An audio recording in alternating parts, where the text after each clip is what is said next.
सच्चिदानंद सद्गुरु साईनाथ महाराज की जय। Sri Sai Satcharitra, Chapter 18 and 19.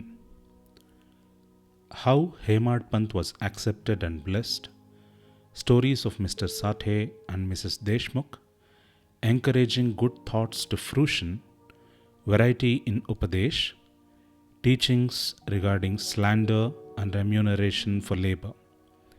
In the last two chapters, Hemad Pant described how a rich gentleman aspiring for quick Brahmagyan was treated by Baba, and now in these two chapters he describes how Hemad Pant himself was accepted and blessed by Baba, how Baba encouraged good thoughts and fructified them, and his teachings regarding self-improvement, slander and remuneration for labor. Preliminary. It is a well-known fact that the Sadguru looks first to the qualification of his disciples and then gives them suitable instructions without unsettling their minds in the least, and leads them on towards the goal of self-realization. In this respect, some say that what the Sadguru teaches or instructs should not be divulged to others. They think that their instructions become useless if they are published. This view is not correct. The Sadguru is like a monsoon cloud. He pours down profusely, that is, scatters widely his nectar-like teachings. These we should enjoy and assimilate to our heart's content, and then serve others with them without any reservation. This rule should apply not only to what he teaches in our waking state, but to the visions he gives us in our dreams. To quote an instance, Budakaushik Rishi published his celebrated Rama Raksha Stotra, which he had seen in his dream.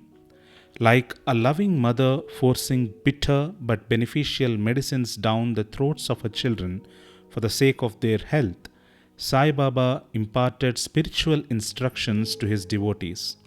His method was not veiled or secret, but quite open. The devotees who followed his instructions got their object.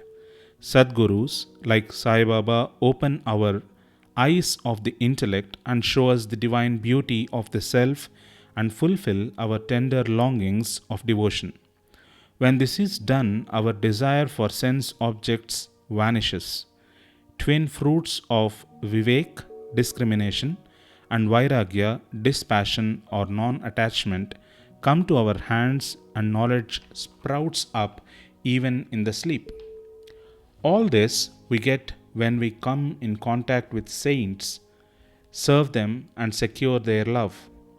The Lord, who fulfills the desire of his devotees, comes to our aid, removes our troubles and sufferings, and makes us happy.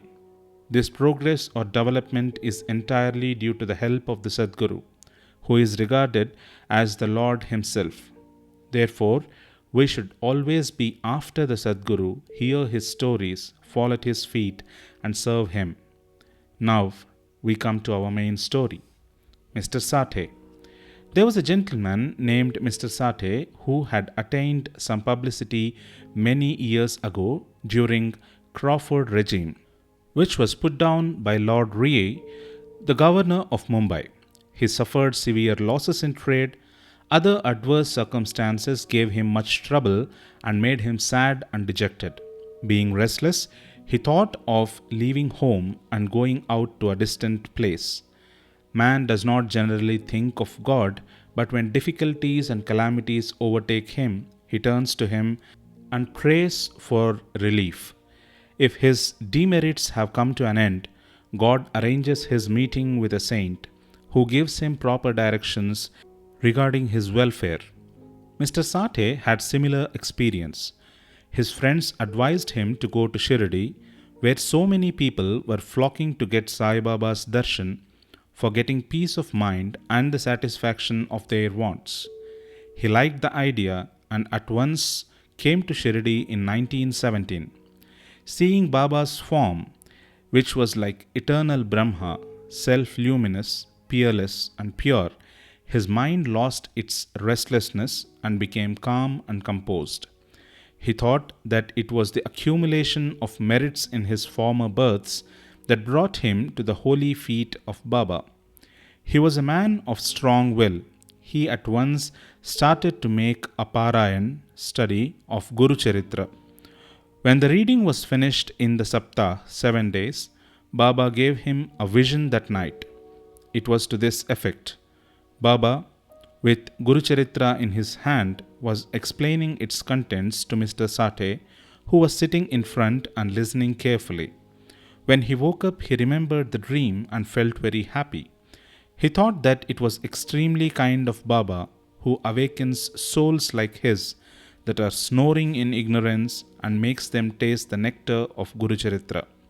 Next day, he informed Kaka Sahib Dikshit of this vision and requested him to consult Sai Baba regarding its meaning or significance, whether one Saptah week's reading was sufficient or whether he should begin again.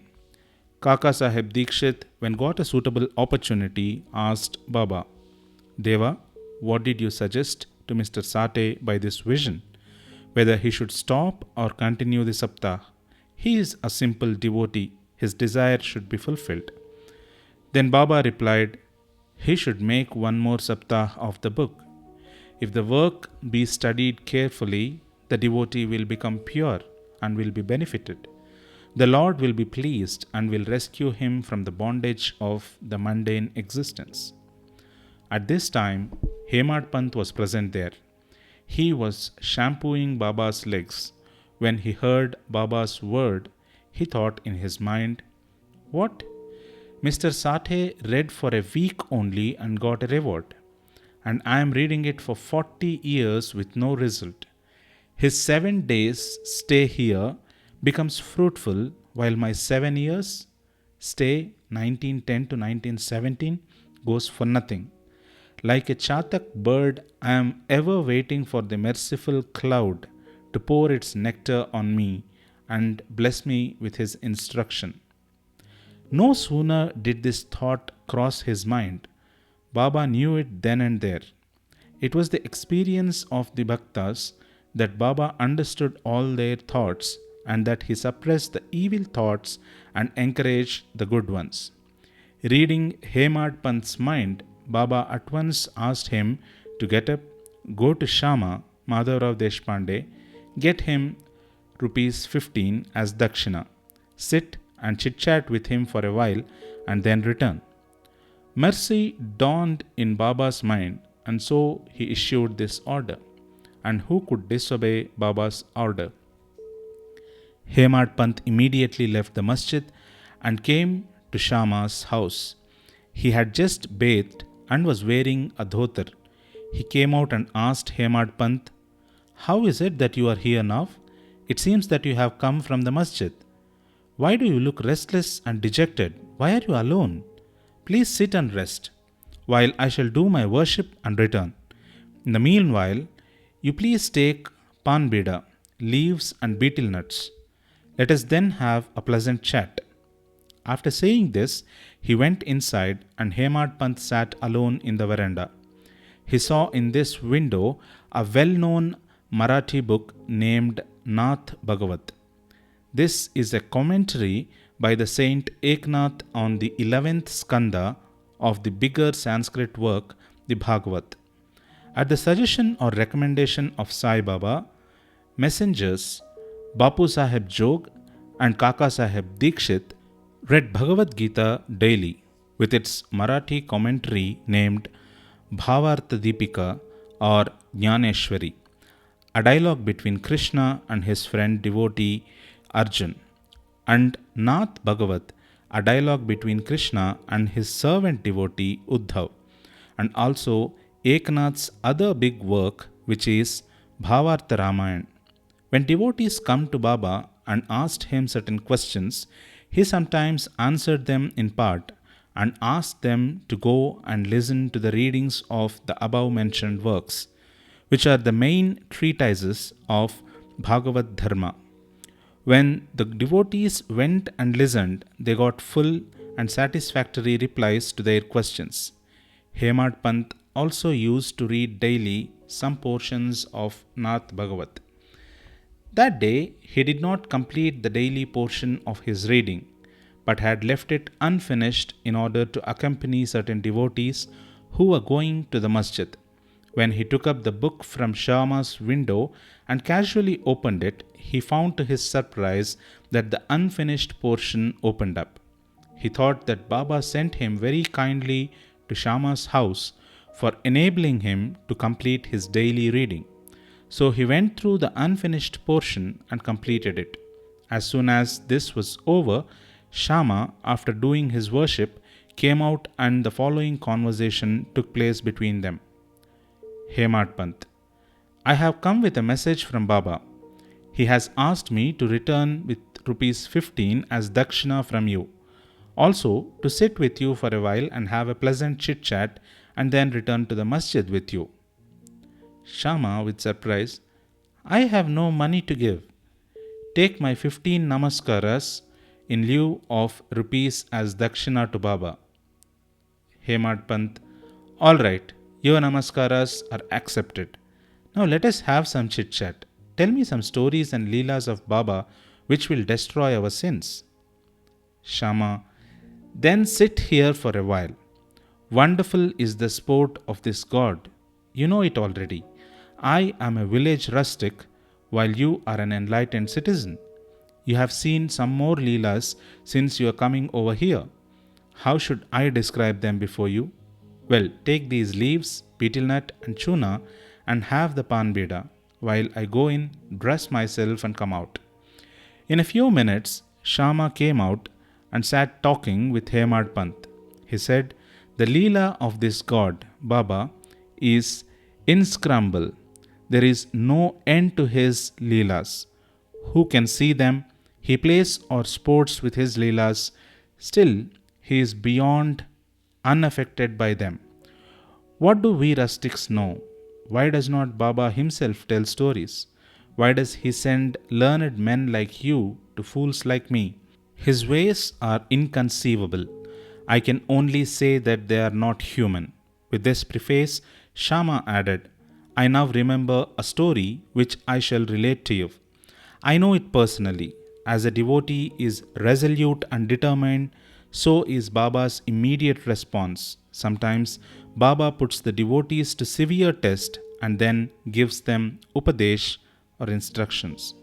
As soon as Hemad Pant heard the word upadesh, a flash of lightning crossed through his mind. He at once remembered the story of Mr. Sathe's Guru Charitra reading and thought that Baba might have sent him to Shyama in order to give peace to his restless mind. However, he curbed this feeling and began to listen to Shyama's stories. They all showed how kind and affectionate Baba was to his devotees. Hemad Pant began to feel joy on hearing all these. Then Shyama began to tell the following story. Mrs. Radhabai Deshmukh. There was an old woman by the name Radhabai. She was the mother of one Khashba Deshmukh. Hearing Baba's fame, she came to Shirdi with the people of Sangamner. She took Baba's darshan and was much satisfied. She loved Baba intimately and resolved in her mind that she should accept Baba as her guru and take some upadesh from him. She determined to fast herself on to death. So long as Baba did not accept her and give her any upadesh or mantra. She stayed in her lodging and stopped taking any food or water for 3 days. I was frightened by this ordeal of the old woman and interceded with Baba on her behalf. I said, Deva, what is this you have started? You drag so many persons here. You know that old lady. She is very obstinate and depends on you. She has resolved to fast unto death. If you don't accept and instruct her, if anything worse happens, people will blame you and say that Baba did not instruct her, and as a consequence, she met her death. So take some mercy on her, bless her, and instruct her. On seeing her determination, Baba sent for her and made her change her mind by addressing as follows: O mother, why do you have to subject yourself to unnecessary tortures? You are my mother and I am your child. Take pity on me and hear me through. I tell you my own story, which, if you listen carefully, will do you good. I had a guru. He was a great saint and most merciful. I served him long, for very long. Still, he would not blow any mantra into my ears. I had keen desire never to leave him, but to stay with and serve him, and at all costs receive some instructions from him. But he had his own way. He first got my head shaved and asked me for 2 paise as dakshina. I gave the same at once. You may say that as my guru was perfect, why should he ask for money, and how should he be called desireless? The reply is that he never cared for coins. What had he to do with them? His 2 paise were 1. Firm faith, and 2. Patience or perseverance. I gave these 2 paise to him, and he was pleased. I resorted to my guru for 12 years. He brought me up. There was no dearth of food and clothing. He was full of love, or say, he was love incarnate. How can I describe it? He loved me most. Rare is a guru like him. When I looked at him, he seemed as if he was in deep meditation, and then we both were filled with bliss. Night and day, I gazed at him with no thought of hunger and thirst. Without him, I felt restless. I had no other subject to meditate upon, nor any other thing than my guru to attend. He was my sole refuge. My mind was always fixed on him. This nishtha, firm faith, is 1 paise of dakshina. Saburi, patience or perseverance, is the other paise. I waited patiently and served my guru. This saburi will ferry you across the sea of this mundane existence. Saburi removes all sins and afflictions, gets rid of calamities in various ways, and casts aside all fear, and ultimately gives you success. Saburi is the main of virtues, consort of good thought. Nishtha, faith, and saburi, patience, are like twin sisters, loving each other very intimately. My guru never expected any other thing for me. He never neglected me, but protected me at all times. I lived with him and was sometimes away from him.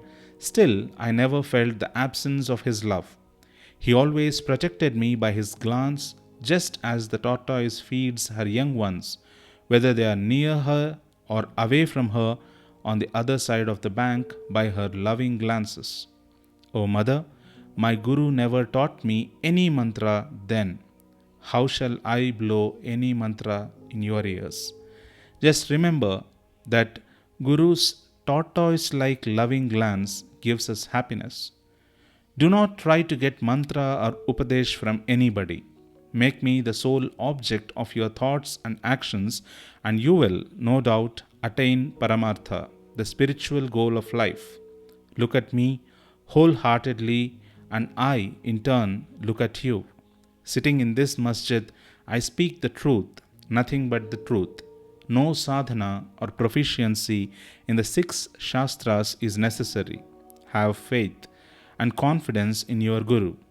Believe that Guru is the sole actor or doer.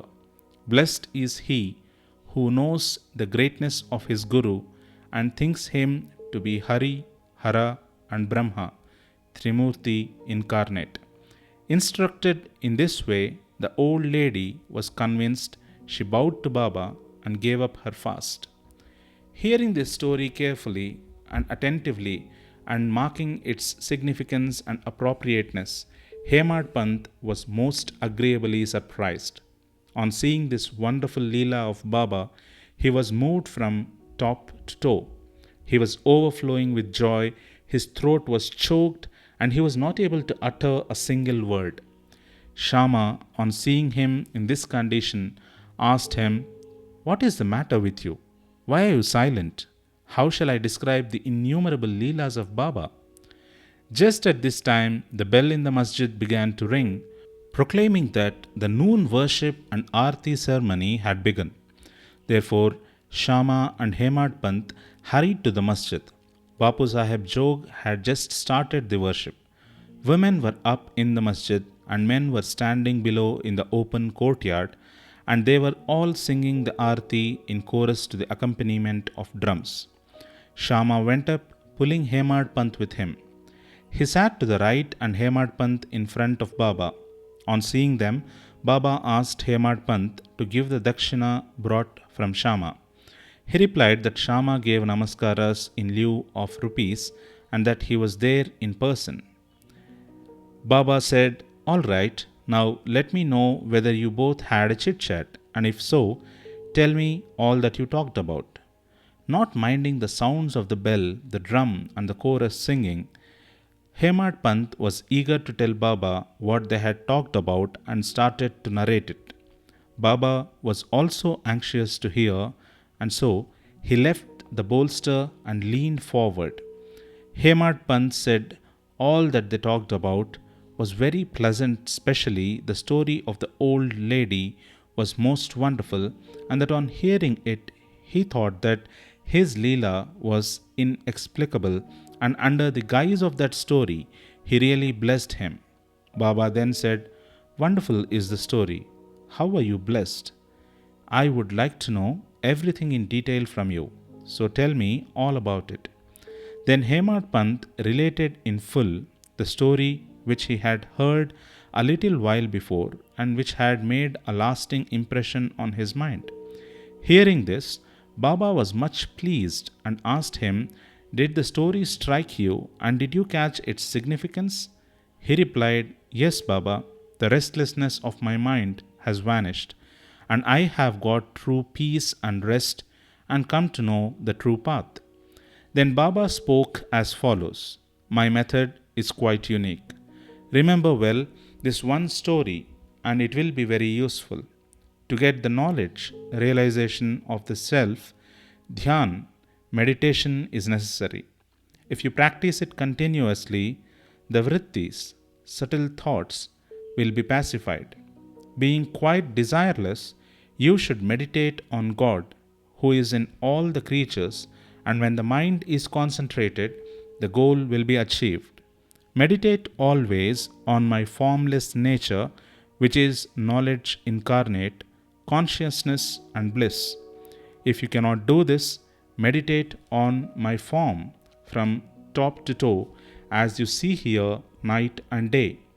As you go on doing this, your vrittis will be single pointed, and the distinction between the dhyata, meditator, dhyana, act of meditation, dhyeya, thing meditated upon, will be lost, and the meditator will be one with the consciousness and be merged in the Brahma.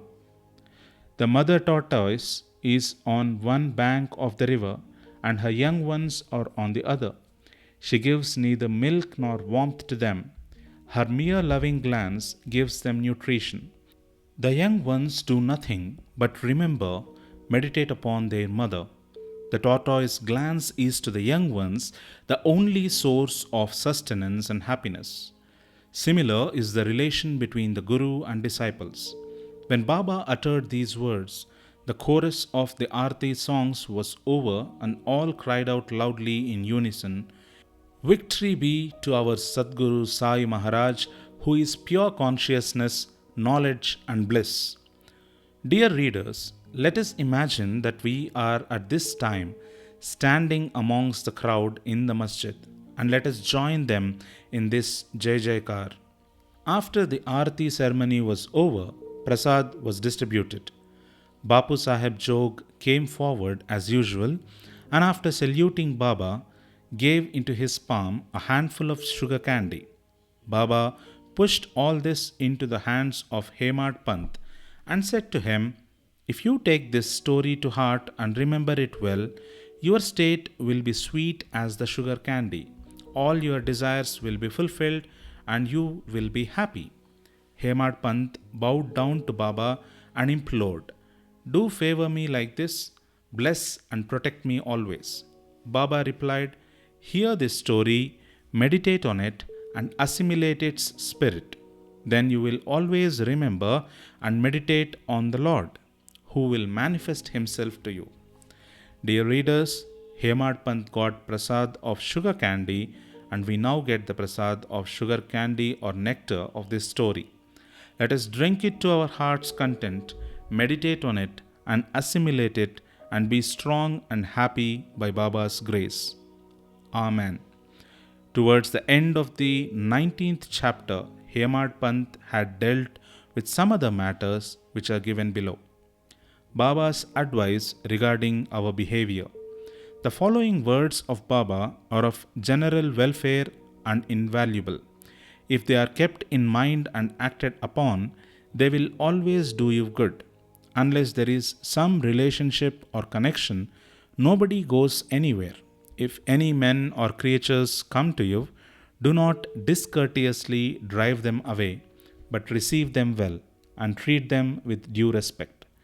Sri Hari, God, will be certainly pleased if you give water to the thirsty, bread to the hungry, clothes to the naked, and your veranda to strangers for resting.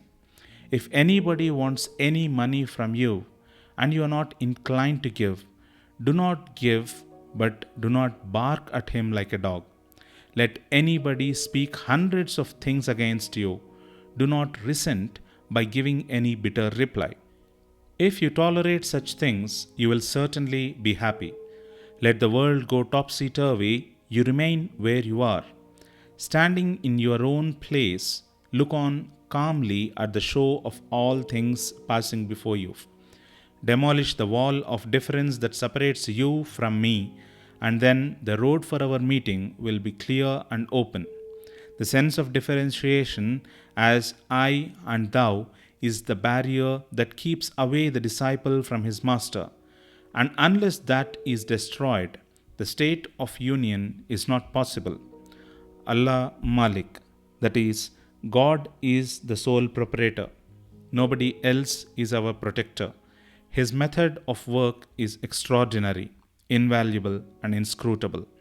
His will be done, and He will show us the way and satisfy our heart's desires. It is on account of Rinanubandha, former relationship, that we have come together. Let us love and serve each other and be happy. He who attains the supreme goal of life is immortal and happy. All others merely exist, that is, live so long as they breathe. Encouraging good thoughts to fruition.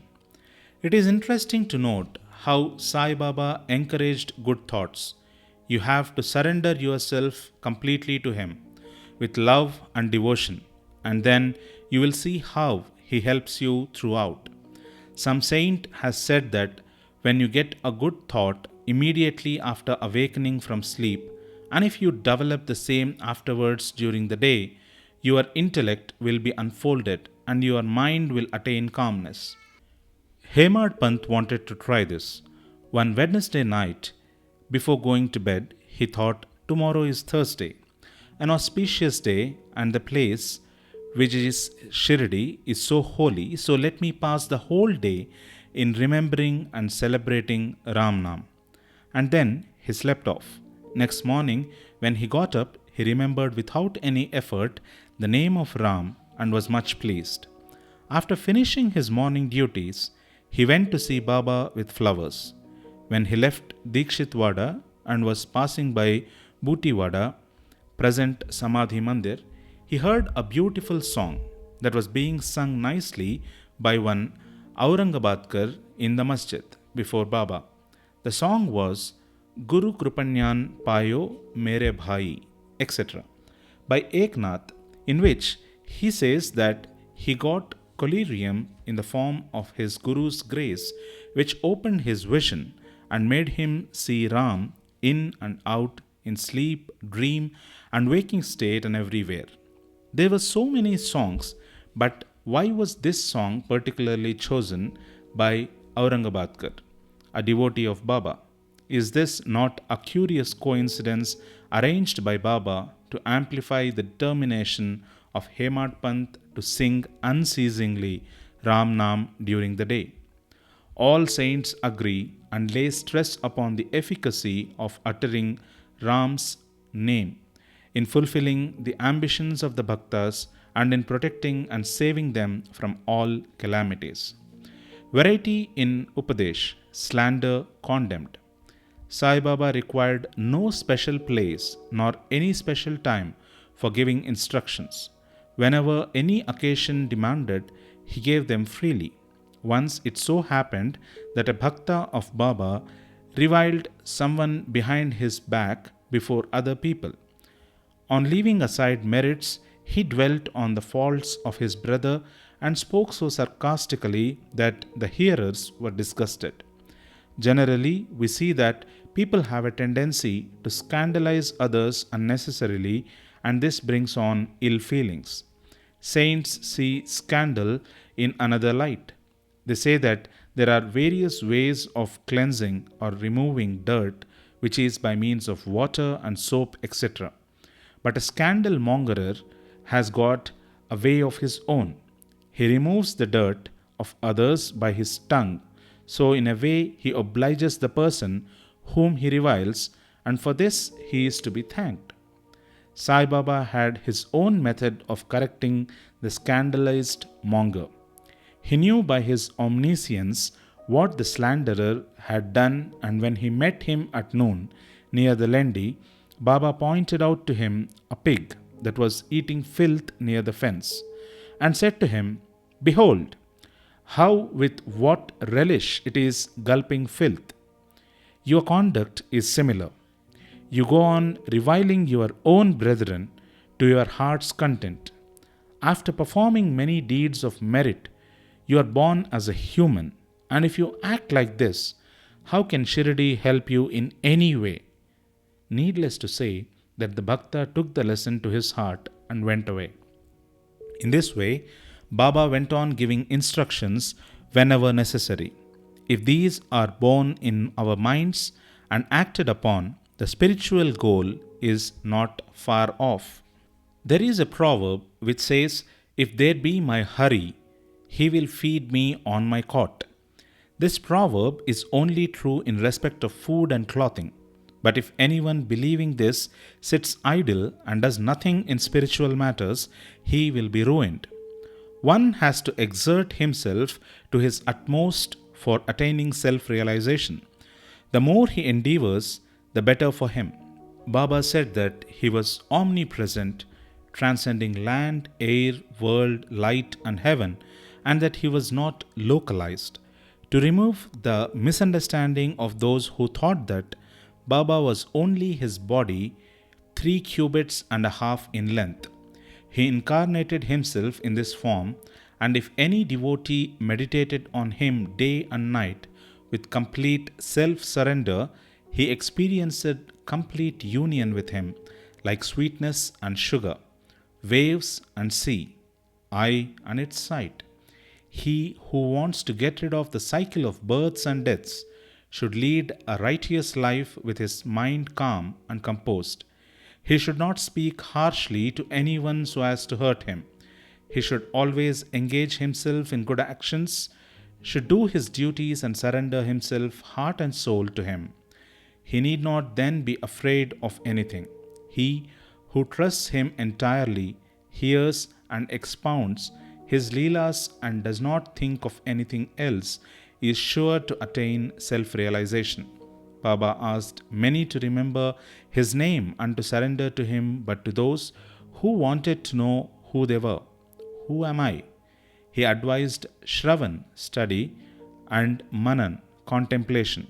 To some, he advised remembering God's name, to others, hearing his leelas, to some, worship of his feet, and to others, reading and studying Adhyatma Ramayana, Jnaneshwari, and other sacred scriptures. Some he made sit near his feet, some he sent to Kandoba's temple, and some he advised the repetition of the 1,000 names of Vishnu, and some the study of Chandyoga Upanishad and Gita. There was neither any limit nor any restriction to his instructions. He gave in person or by visions and dreams to someone addicted to drink. He appeared in his dream, sat on his chest, pressed it, and left him after he gave a promise not to touch liquor anymore. To some, he explained some mantras like Guru Brahma in dreams. To some devotee who was practicing Hatha Yoga, he sent word that he should leave off Hatha Yoga practices, sit quiet and wait, saburi. It is impossible to describe all his ways and methods. In ordinarily worldly dealings, he set examples by his actions, one of which is given below. Remuneration for labor. One day at noon, Baba came near Radha Krishnamayi's house and said, "Bring me a ladder." Some men brought it and set it against the wall of a house as directed by Baba. He climbed up on the roof of Vaman Gondkar's house, passed over the roof of Radha Krishnamayi's house, and then got down from the other corner. What object Baba had, none could know. Radha Krishnamayi was at that time shivering with malaria. It may be to drive off that fever that he may have gone up there. Immediately after getting down, Baba paid 2 rupees to the persons who brought the ladder. Somebody asked Baba why he paid so much for this. He replied that nobody should take the labor of others in vain. The worker should be paid his dues promptly and liberally. If the principle taught by Baba be followed, that is, if the remuneration for labor be paid promptly and satisfactorily, the laborers will turn out better, and both the laborers and the employers will be profited. Bow to Sri Sai, peace to be all.